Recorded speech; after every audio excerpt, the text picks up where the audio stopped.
The light fractures. Morning feels delayed. Logic hesitates. A black shape watches from a wire. And for a moment the sun does not feel like the most intelligent thing in the sky. Imagine standing alone in a parking lot at dawn. Air cold, breath visible. The world quiet enough that you can hear your own pulse.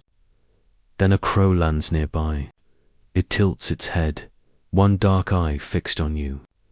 Not in fear, not in randomness. In assessment, you feel it. That is not superstition. That is biology meeting biology. For centuries, humans treated crows as background noise, omens, scavengers, Gothic decoration against grey skies. But here is the fracture in the myth. Scientists were totally wrong about what intelligence looks like. We searched for minds shaped like ours. We measured brain size like it was a trophy. And while we were congratulating ourselves, a lineage of black-feathered problem solvers was rewriting the rules of cognition in plain sight. To understand how smart crows are, you have to enter a vertical universe. A lost empire of neurons compressed into a skull the size of a walnut. A civilization without hands. Without language as we define it. Without written symbols carved in stone, and yet, the architecture is there. The crow brain is small in absolute size, roughly 15 grams in many species. That sounds trivial, until you look closer. Neurons are packed densely, especially in an area called the nidipallium quadrilateral. That is a technical phrase. Think of it as the avian version of the prefrontal cortex, the region in humans responsible for decision-making, planning, and abstract reasoning. In crows, that region contains an astonishing density of neurons. In some corvid species, neuron counts rival those of much larger primates. This is not a scaled-down mind. It is a compressed supercomputer. Imagine a city forced to build vertically because land is scarce. Skyscrapers rising where other species sprawl horizontally. That is the crow brain. Fewer grams, more processing power per gram, and the results are brutal. In laboratory experiments, New Caledonian crows have demonstrated tool manufacture. Not simple use. Manufacture. They bend wires into hooks to retrieve food from tubes. They carve leaves into barbed shapes to fish out insects from bark crevices.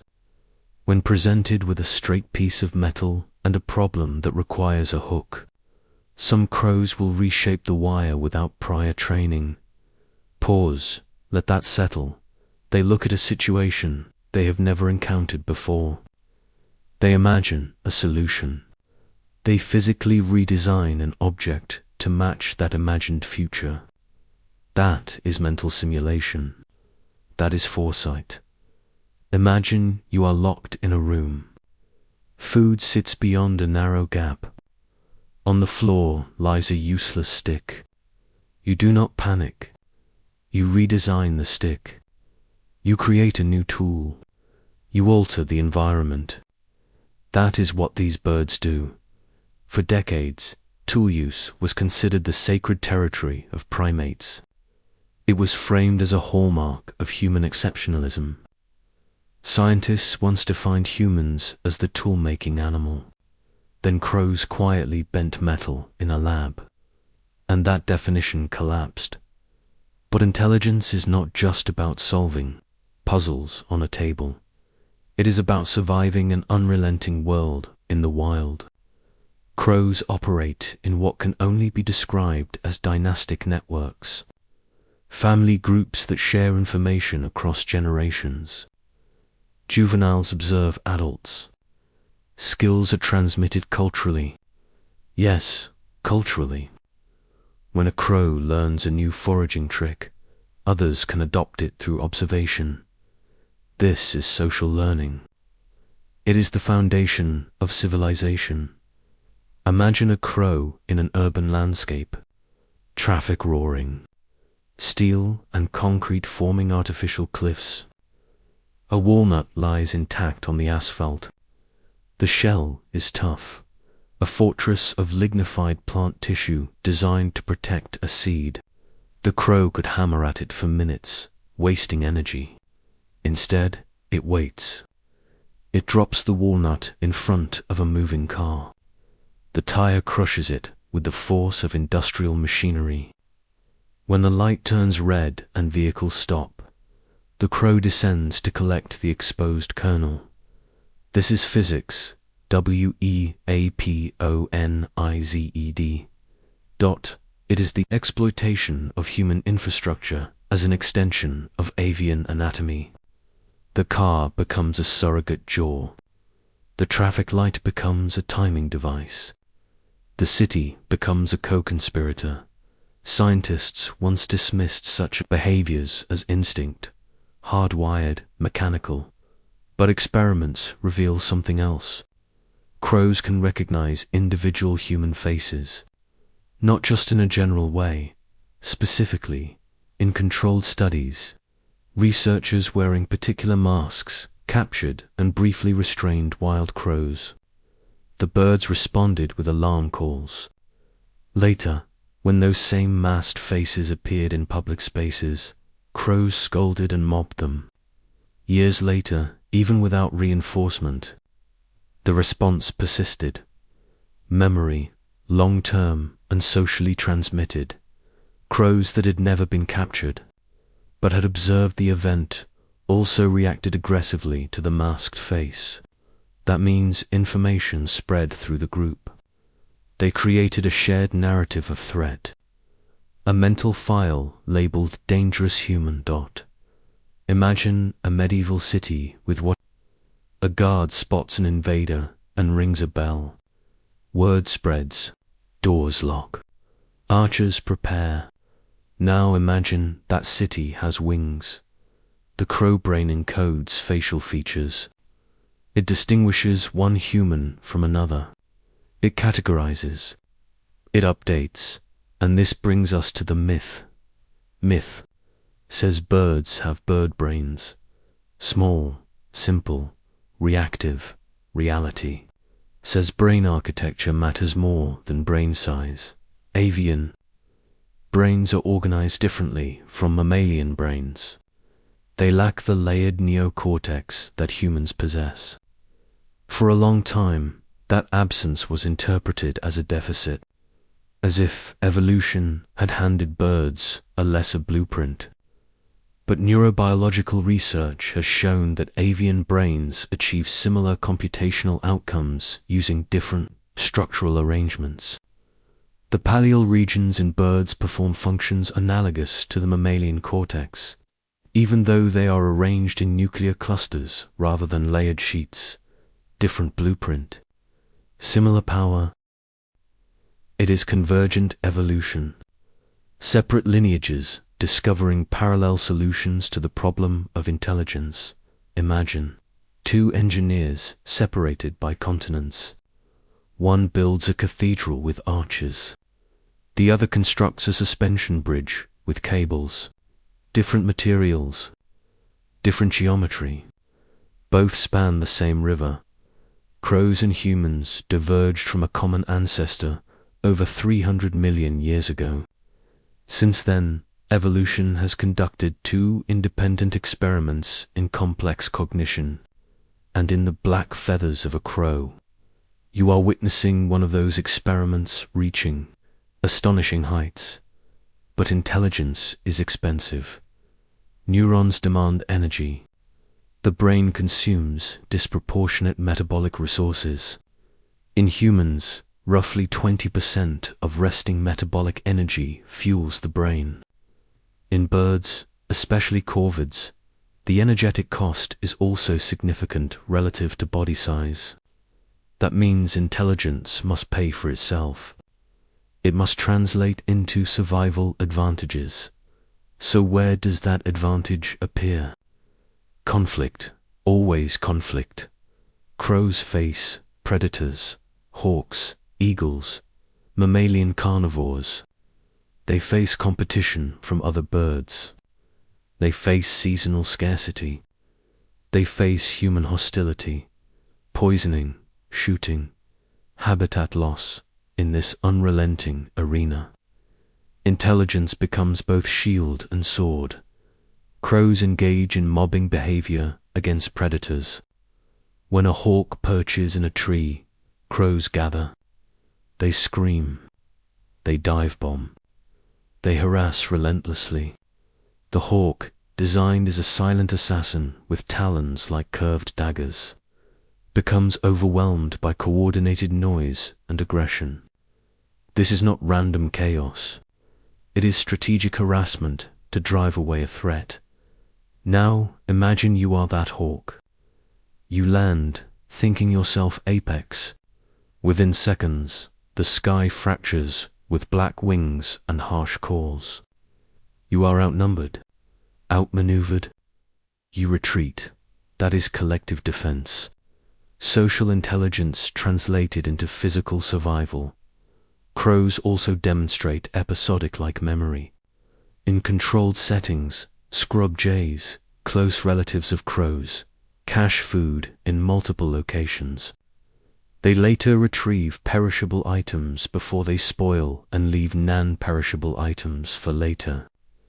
That implies an understanding of time and decay, not in philosophical abstraction, but in practical foresight. Episodic-like memory means recalling what was stored, where, and when. It is the cognitive scaffolding of planning. In humans, this ability allows for scheduling, agriculture, long-term strategy. In crows, it allows for efficient resource management in fluctuating environments. Imagine hiding food across a landscape the size of a football field. Hundreds of caches. Snow falls. Days pass. You return and locate them with precision. That is not luck. That is a mental map layered with temporal tags. Spatial memory in corvids is extraordinary. The hippocampus, a brain region critical for navigation and memory, is highly developed in food-catching species. Neurons within this structure fire in patterns corresponding to specific locations. In mammals, similar cells are known as place cells. They create an internal coordinate system. You carry a universe in your skull. A map not drawn on paper, but encoded in firing rates and synaptic weights. Scale contrast sharpens the ore. At the microscopic level, synapses adjust through processes like long-term potentiation. Chemical cascades strengthen connections between neurons. Proteins rearrange. Receptors migrate. The architecture of memory forms molecule by molecule. At the macroscopic level, a crow traverses kilometers of terrain, retrieving seeds with near-surgical accuracy, from ion channels to open sky.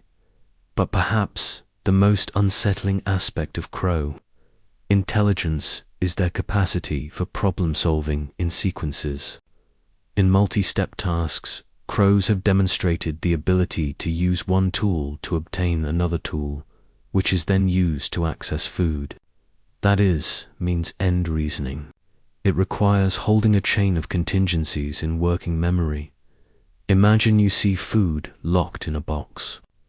The box can only be opened with a stick. The stick is inside another container. To access the stick, you need a stone. You retrieve the stone, use it to release the stick, then use the stick to open the box. This is not a single reflex. It is a structured plan executed in order. Humans perform similar reasoning when assembling furniture, performing surgery, or programming code. The cognitive scaffolding is analogous. Even if the context differs, now consider self-control in delayed gratification experiments. Some corvids can forego an immediate, lesser reward to obtain a better reward after a delay. This parallels the famous marshmallow tests conducted with human children. In evolutionary terms, delayed gratification reflects the ability to suppress impulse in favor of future gain. That is a cornerstone of strategic behavior. Imagine standing before a small piece of food. You could eat it now, or wait. If you wait, something better will come. The world must be predictable enough for waiting to be rational. The brain must simulate future outcomes. That is advanced cognitive processing. Crows also engage in play. Play is not trivial. In many species, play behavior is associated with neural development and social bonding.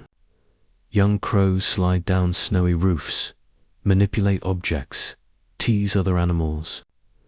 Play may function as training for problem solving and social negotiation. It is rehearsal for conflict, and there is another dimension. Theory of mind. Crows understand what others know. Experiments with scrub jays suggest they may account for the perspective of potential thieves. If a jay caches food while being observed by another bird, it is more likely to later re-hide that food when alone. This implies sensitivity to the knowledge state of competitors. If another bird saw the hiding event, that bird might steal the cache. So the cacker updates its strategy. Imagine you hide money while someone watches. Later, you suspect they might take it. You move it. That is not instinct alone. That is inference about another mind. Scientists debate the extent to which this reflects true theory of mind versus learned behavioral rules. But the behavioral outcome is clear. Crows adjust behavior based on social context. And here is the dramatic irony. While we debate the nuances of avian cognition in academic journals, crows navigate our cities, observe our routines, adapt to our patterns. They learn garbage collection schedules. They anticipate human behavior. They exploit it. You walk to your car. A crow watches. You think you are the observer, but you are also data. Consider their vocal communication. Crow calls are not mere noise. They vary in structure depending on context. Alarm calls differ based on predator type. Some studies suggest that crows can combine vocal elements in ways that alter meaning.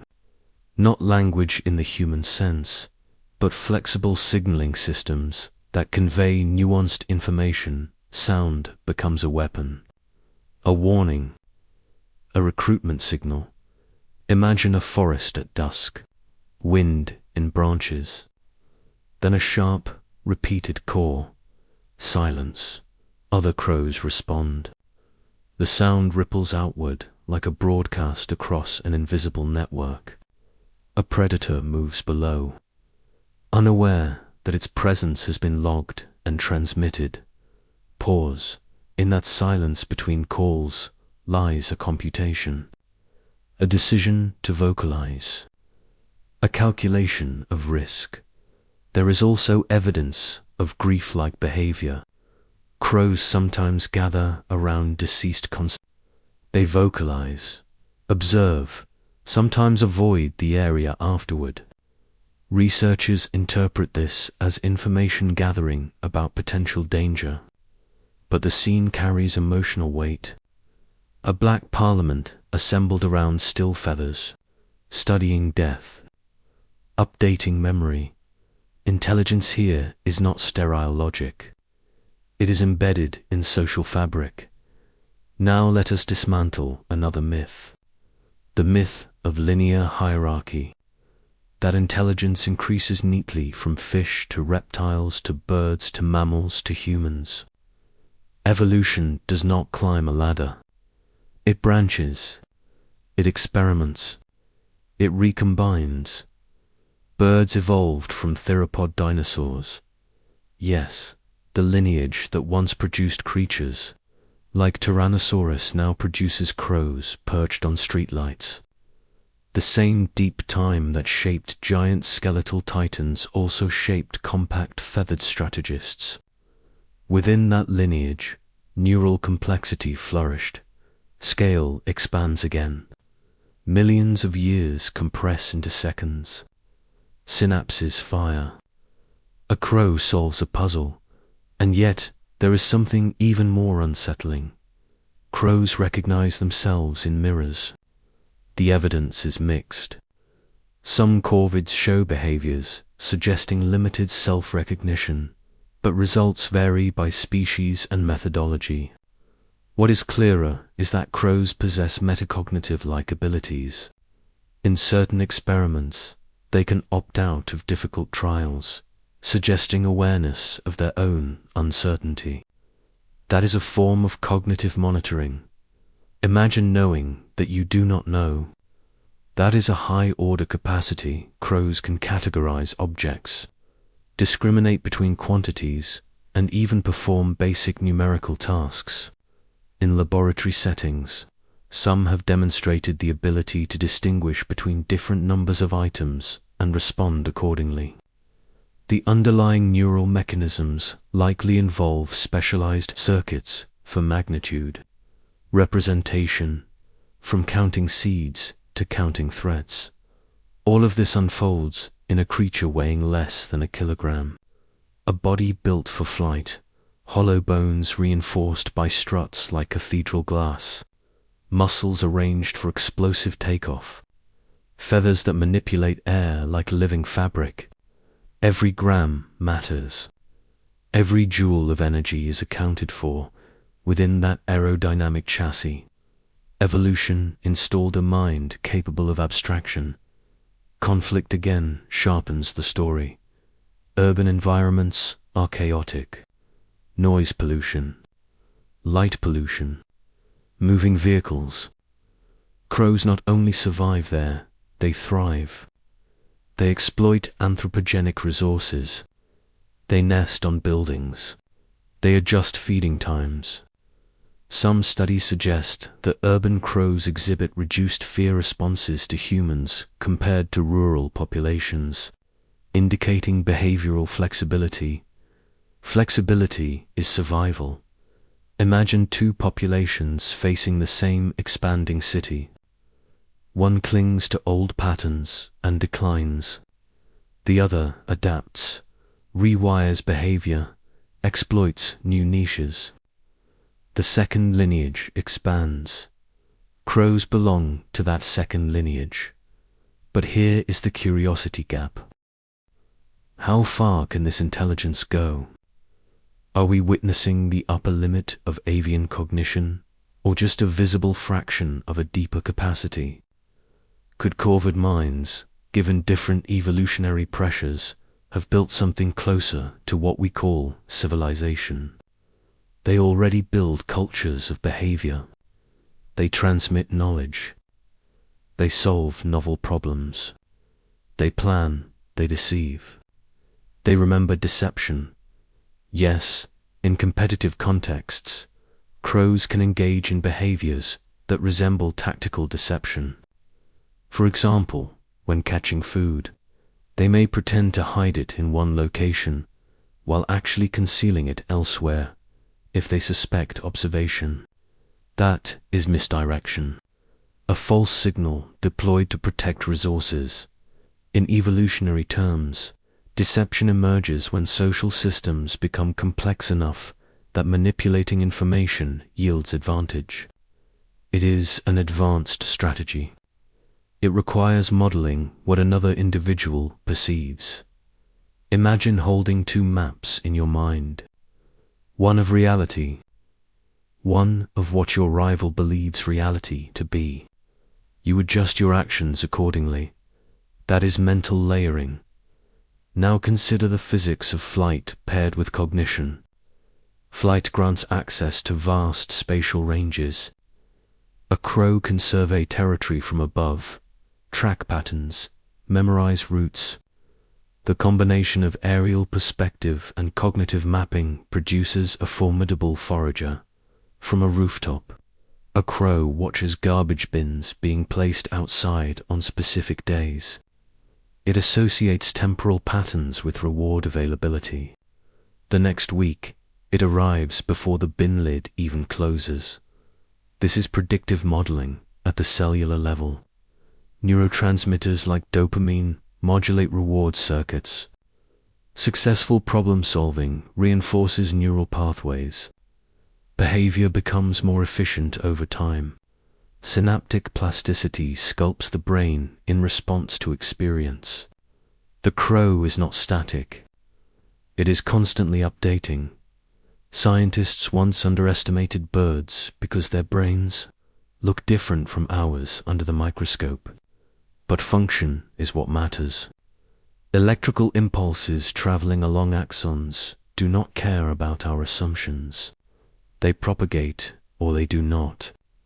They encode or they fail in crows. They encode remarkably well, and there is something else. Longevity. Many crow species can live over a decade in the wild, longer in captivity. Long lifespans provide extended windows for learning. Experience accumulates. Mistakes are remembered. Social bonds deepen. In evolutionary terms, longer life allows for more complex social systems and knowledge retention. Imagine a young crow learning which humans are dangerous. That information, stored for years, shapes future interactions. It can be transmitted to offspring. A lineage remembers. Now bring this back to you. Imagine walking through a park. You toss a piece of food. A crow lands. It studies you. It takes the food. Days later, you return. The same crow approaches. It recognizes you. It adjusts its behavior based on prior interaction. That is individual recognition. That is relational memory. You are part of its data set. There is a temptation to romanticize this, to project human motives onto black feathers. We must be careful. Intelligence does not imply morality as humans define it. Crows act in ways that enhance fitness. They are not plotting global domination. They are optimizing survival, but survival, in their world, requires sophistication. Consider cooperative breeding in some crow species. Offspring from previous years may help parents raise new chicks. This social structure creates extended family units. Helpers gain indirect genetic benefits and valuable experience. The nest becomes a fortress defended by multiple vigilant minds. Conflict again. Always conflict. Predators approach. Alarm calls erupt. Adults dive. Helpers join. The air fills with wings and noise. The threat retreats. Young survive. Underneath this drama, neural circuits fire. Hormones surge. Decision trees branch and collapse in milliseconds. Intelligence is not abstract. It is embodied. Let us step even deeper. At the molecular scale, gene expression patterns influence neural development. Transcription factors regulate which genes activate in the developing pallium. Synaptic proteins shape connectivity. Evolution, acting over millions of years, selected variants that enhanced problem-solving, memory, social awareness. Natural selection is blind. It has no foresight.